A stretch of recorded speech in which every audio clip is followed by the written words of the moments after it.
اس بار بھی 3 ماہ بعد میرا حمل گر چکا تھا۔ میں بے حال سی اسٹریچر پر لیٹی ہوئی تھی۔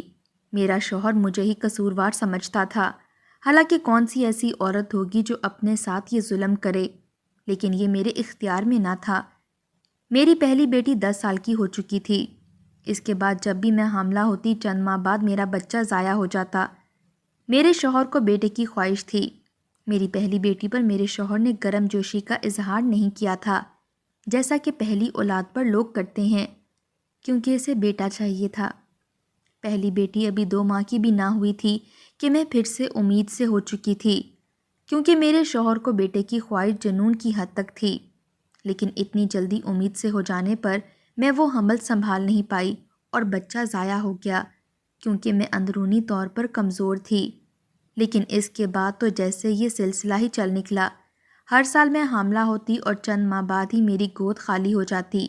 اس پر میرا شوہر مجھے ہی قصوروار سمجھتا تھا۔ راشد میرا خالہ زاد تھا۔ میں نے پسند کی شادی کی تھی، بس شروع کا 1 سال ہی میرا اس کے ساتھ اچھا گزرا تھا۔ پہلی بار جب میں امید سے ہوئی تو وہ بہت خوش تھا۔ کہنے لگا، مجھے پہلا بیٹا چاہیے۔ اس کی یہ بات سن کر مجھے حیرت ہوئی تھی۔ میں نے کہا، بیٹا بیٹی ہونا اللہ کی مرضی ہے، میرا اختیار تو نہیں ہے۔ میری بات سن کر اس کے چہرے پر ناگواری سی آنے لگی تھی۔ کہنے لگا، مجھے صرف بیٹا چاہیے، اس لیے کوشش کرو کہ بیٹا ہی ہو تو اچھا ہے۔ لیکن میں نے ایک بیٹی کو جنم دیا تھا۔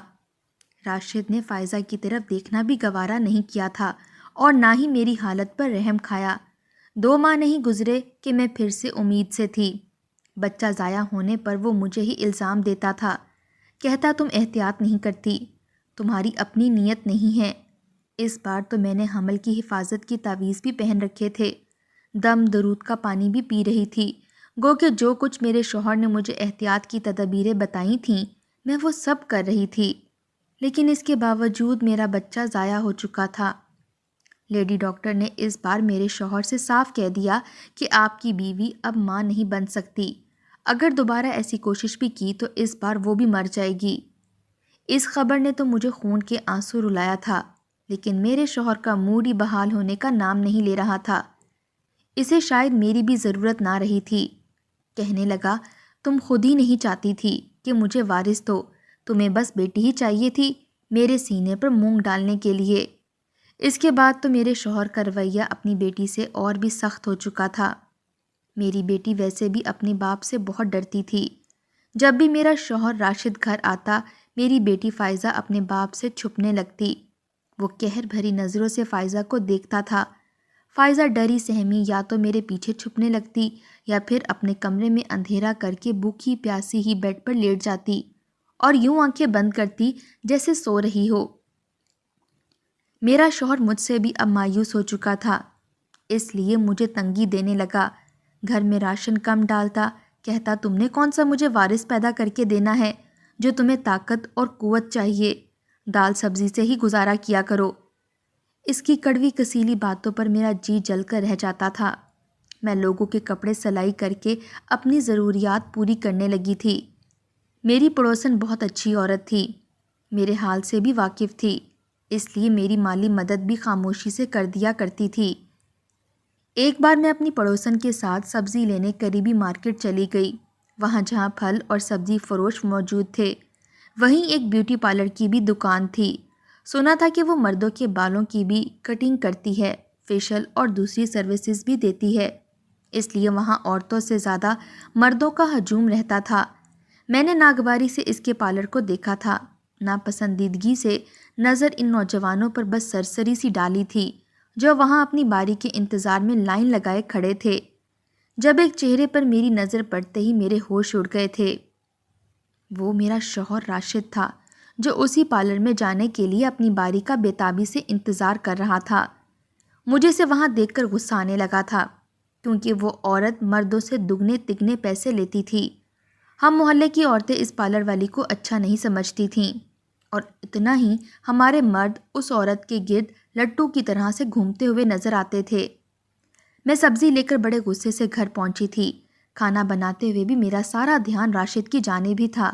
ہمیں کہتا تھا کہ کم میں گزارا کرو اور خود ایک حجامت بنانے کے لیے 2000 اس پارلر والی کو دے آئے گا، بس ذرا سی دلی تسکین کی خاطر۔ ہاں، یہ مرد بھی بڑے عجیب ہوتے ہیں۔ میں نے اپنا جی جلاتے ہوئے ہی کھانا بنایا تھا جب راشد گھر آیا۔ اس کی تازی بنی شیو دیکھ کر غصے کے مارے میرے اعصاب تن گئے تھے۔ میں نے کھانے کے دوران کہا کہ گھر میں تم مجھے اور میری بچی کو تنگی دیتے ہو اور سارے محلے کی بدنام عورت کے پاس شیو کروانے کے لیے پیسے ہیں تمہارے پاس۔ میری بات سن کر راشد کا نوالا ہاتھ میں ہی رہ گیا تھا۔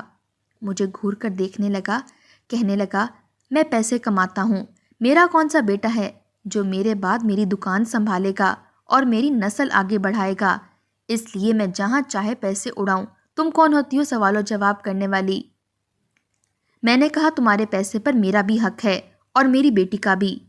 میری بات پر اس نے نوالا وہیں پلیٹ میں پھینک دیا اور اٹھ کر کھڑا ہو گیا، کہنے لگا تیری بھول ہے کہ میں تم دونوں پر اپنا پیسہ لٹاؤں گا۔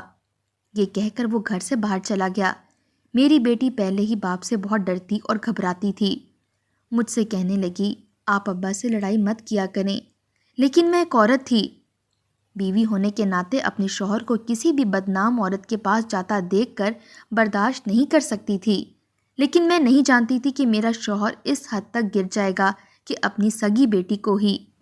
فائزہ اپنے باپ کے نام پر بھی کانپتی تھی۔ آج تک راشد نے کبھی اسے بیٹی کہہ کر نہیں پکارا تھا، کبھی اسے ساتھ لگا کر شفقت کا حق نہیں دیا تھا۔ مجھے یاد آنے لگا کہ جب وہ چھوٹی تھی تو اس نے سب سے پہلا لفظ بابا کہنا سیکھا تھا۔ راشد جب صوفے پر بیٹھ کر ٹی وی دیکھ رہے ہوتے تو وہ واکر چلاتے ہوئے راشد کے پاس چلی جاتی، بڑے لاڈ سے اسے دیکھ کر بابا بابا کی رٹ لگانے لگتی۔ وہ اس کی اولاد تھی، اس کا خون تھی، اس لیے اس کی محبت بھری نظروں کی طلبگار تھی۔ چاہتی تھی کہ اس کا باپ اسے وقت دے، اسے گود میں بھرے، اسے وہ محبت دے جس کی وہ حقدار ہے، لیکن راشد کو نہ جانے کیوں اس معصوم سی گڑیا جیسی بیٹی سے اللہ واسطے کا بیر سا ہو گیا تھا۔ وہ اسے گھور کر دیکھتے اور زور سے دھکا دے کر اس کی واکر کو پیچھے دھکیل دیتے، پھر مجھ پر چلانے لگتے کہ اپنی بیٹی کو بھی اپنے پاس کچن میں ہی باندھ کر رکھا کر، اس منحوس کی شکل دیکھ کر میرا موڈ خراب ہو جاتا ہے۔ میں فائزہ کو اپنے ساتھ رکھنے لگی تھی۔ مجھے یہ امید تھی کہ شاید جب میرا بیٹا ہو تو راشد کا رویہ فائزہ سے بھی بہتر ہو جائے، لیکن ہر بار میری خواہش ہی بن کر ختم ہو جاتی۔ میرے حمل ضائع ہونے پر راشد جہاں مجھ پر غصہ کرتا، فائزہ کو بھی منحوس کہنے لگتا، کہتا یہ کرم جلی جب سے پیدا ہوئی ہے مجھے دوبارہ دوسری اولاد کی شکل دیکھنا نصیب نہیں ہوئی۔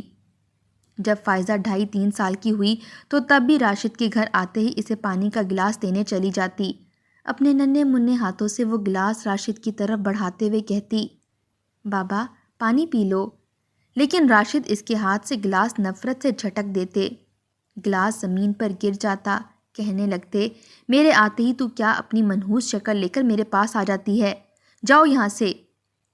جس طرح سے راشد اس پر دھاڑے تھے وہ سہم سی گئی تھی، روتے ہوئے میرے پاس کچن میں آ جاتی۔ اس کے بعد سے فائزہ راشد کے پاس جانے سے کترانے لگی تھی۔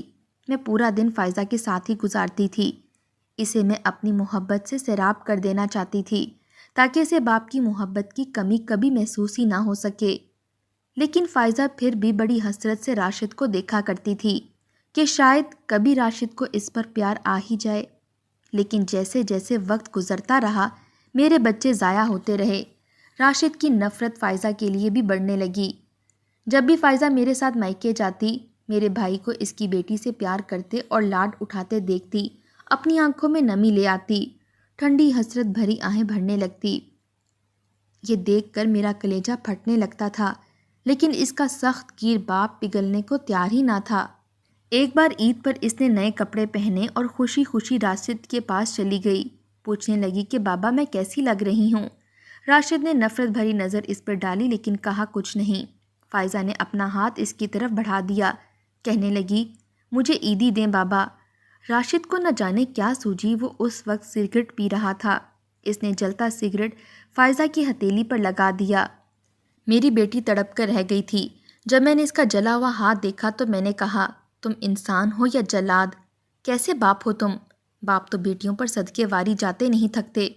وہ کہنے لگا مجھے نفرت ہے بیٹی نام سے بھی، اس منحوس کو اپنے پاس رکھا کر، اس کے بعد فائزہ خود بھی باپ کے پاس جانے سے کترانے لگی تھی۔ وہ 10 سال کی عمر میں عام بچوں کی طرح سے ابالی اور لاپرواہ قسم کی بچی نہیں تھی، کیونکہ اس نے بچپن گزارا ہی کہاں تھا۔ باپ نے آج تک کبھی عید پر بھی اسے عیدی کے نام پر پھوٹی کوڑی تک نہیں دی تھی، اور جو دیا تھا وہ اسے تڑپانے کے لیے کافی تھا۔ میری بیٹی اپنی سہیلیوں کو حسرت بھری نظروں سے دیکھتی تھی، جو اسے اپنے والد سے ملنے والی عیدی کے پیسے دکھاتیں، یہ بھی بتاتیں کہ اس کے والد نے اسے کتنے خوبصورت کپڑے خرید کے دیے ہیں۔ مجھے سلائی آتی تھی، اس لیے اپنی بیٹی کے کپڑے میں خود سیتی تھی۔ راشد کو تو کبھی اس بات کا احساس ہی نہیں تھا کہ اس کی بچی کی کیا خواہشات اور ضروریات ہیں۔ میں لوگوں کے کپڑے سلائی کرتی تھی، اس لیے جو بھی پیسے کماتی اپنی بیٹی کی ضروریات اور خواہشات پر لگا دیتی۔ راشد کے آئے دن کے جھگڑے اور سخت رویے پر فائزہ اب راشد سے دور دور ہی رہتی تھی۔ کہتی تھی، اماں مجھے ابا سے بہت ڈر لگتا ہے۔ میرا آج بھی راشد سے اس بات پر جھگڑا ہوا تھا کہ اسے بیوی بچے کی بجائے اس آوارہ پارلر والی کا خیال ہے، جو ہمارا حق اس عورت کی جیب میں ڈال آتا ہے۔ میں نہیں جانتی تھی کہ میرا جھگڑنا میری بیٹی کے لیے اتنی بڑی مصیبت بن جائے گا۔ راشد نے میری بیٹی کو اسکول سے ہٹوا کر اسی پارلر میں کام پر لگوا دیا۔ کہنے لگا کہ تم اس عورت کو بدکار کہتی ہو، تمہاری بیٹی بھی آج کے بعد وہی کام کرے گی۔ میں نے کہا، میں تمہیں اپنی بیٹی کے ساتھ یہ ظلم ہرگز نہیں کرنے دوں گی۔ میں اس سے جھگڑنے لگی، لیکن اس نے مجھے بہت مارا، مار مار کر مجھے زخمی کر دیا کہ میں ہل بھی نہیں سکتی تھی۔ مجھے بہت زور سے دھکا دیا، میں بے ساختہ پیچھے کو گری۔ گرنے کی وجہ سے میں کچن کی شیلف سے ٹکرا گئی۔ شیلف پر رکھی پتھر کی سل میرے پاؤں پر گر گئی۔ میرے پیر کی ہڈی ٹوٹ چکی تھی۔ میں تڑپنے لگی، وہیں گر گئی۔ میرے پیر پر زخم ہو گیا۔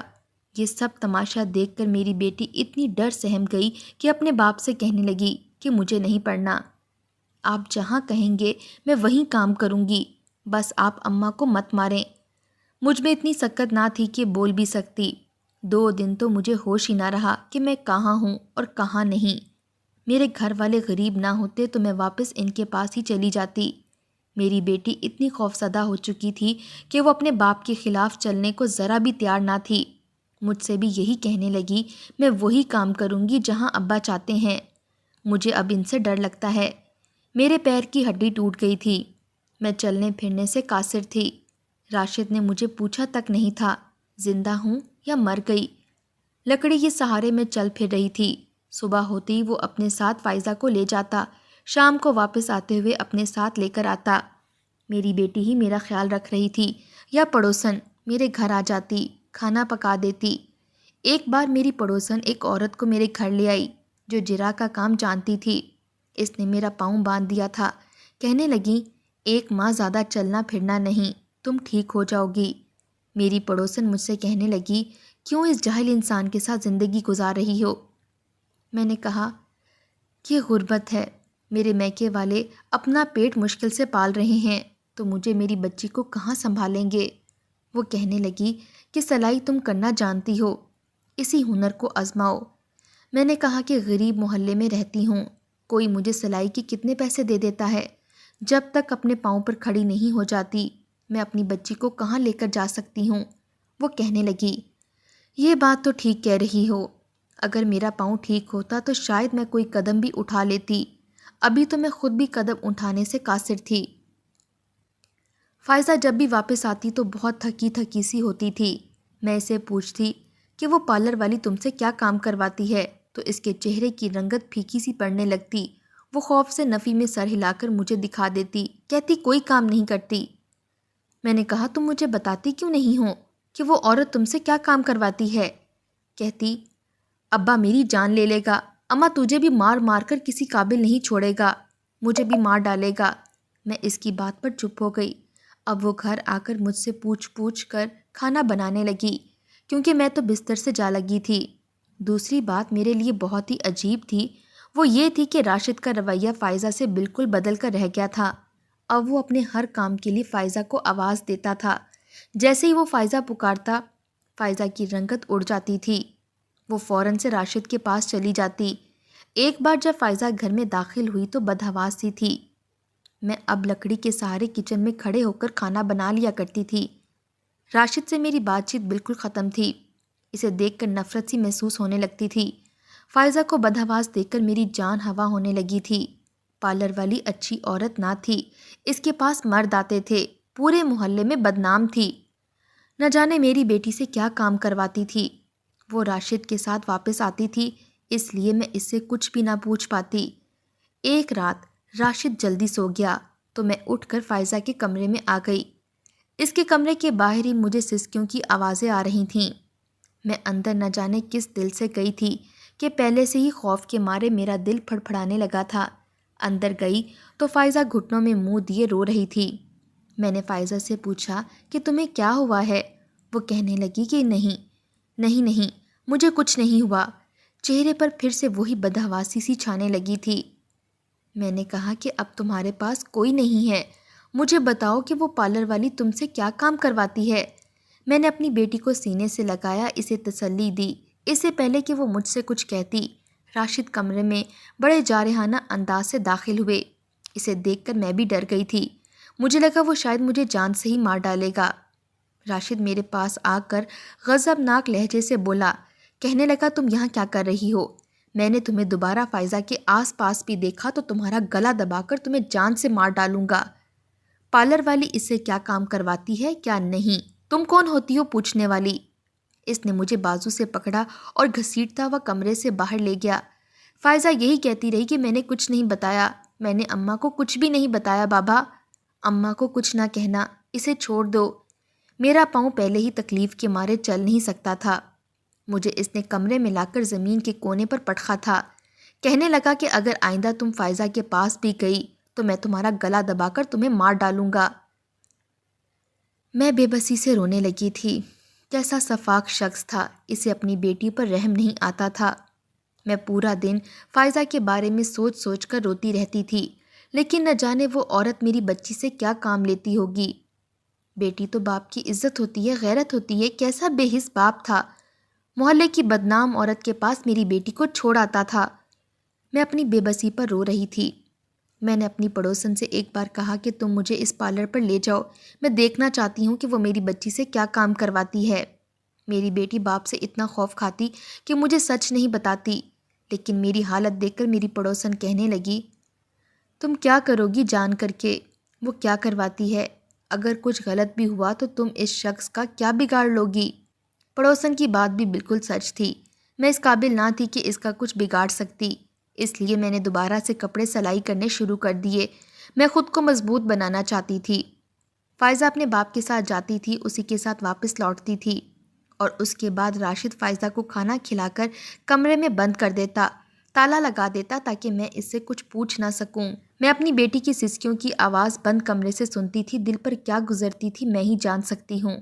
اگر میں راشد کو چھوڑ دیتی تو بیٹی کو کہاں لے کر جاتی، کہاں در در کی ٹھوکریں کھاتی۔ میرا پاؤں اب کچھ بہتر ہو گیا تھا۔ میری پڑوسن بہت اچھی تھی، روز ہی میرے پاؤں پر دوا لگا کر باندھ جاتی تھی۔ میں کرسی پر بیٹھ کر سلائی کرتی رہتی تھی۔ میری پڑوسن ہی مجھے سلائی کے کپڑے لا کر دیتی تھی، لیکن ایک بار جو اس نے کیا میرے ہوش اڑا کے رکھ دیے تھے۔ فائزہ جب گھر آئی تو بے حال سی تھی، بالکل نیم بے ہوش سی ہو چکی تھی۔ راشد سہارا دیتے ہوئے گھر تک لایا تھا، یہ دیکھ کر میری جان ہی نکل گئی تھی۔ میں نے کہا کیا ہوا میری بچی کو؟ اس نے کہا کچھ نہیں ہوا، شاید کام کی وجہ سے بی پی لو ہو گیا ہے، مری نہیں ہے تمہاری بچی، زندہ ہے۔ انگریزی سے جواب دے کر اسے کمرے میں لے گیا۔ میں لنگڑاتے ہوئے چلتی ہوئی اس کے کمرے تک گئی، لیکن تب تک وہ دروازہ بند کر چکا تھا۔ میں رونے لگی، راشد کے سامنے ہاتھ جوڑنے لگی، میرے صبر کا امتحان مت لو، مجھے میری بچی کے پاس جانے دو، دیکھنے دو اسے کیا ہوا ہے۔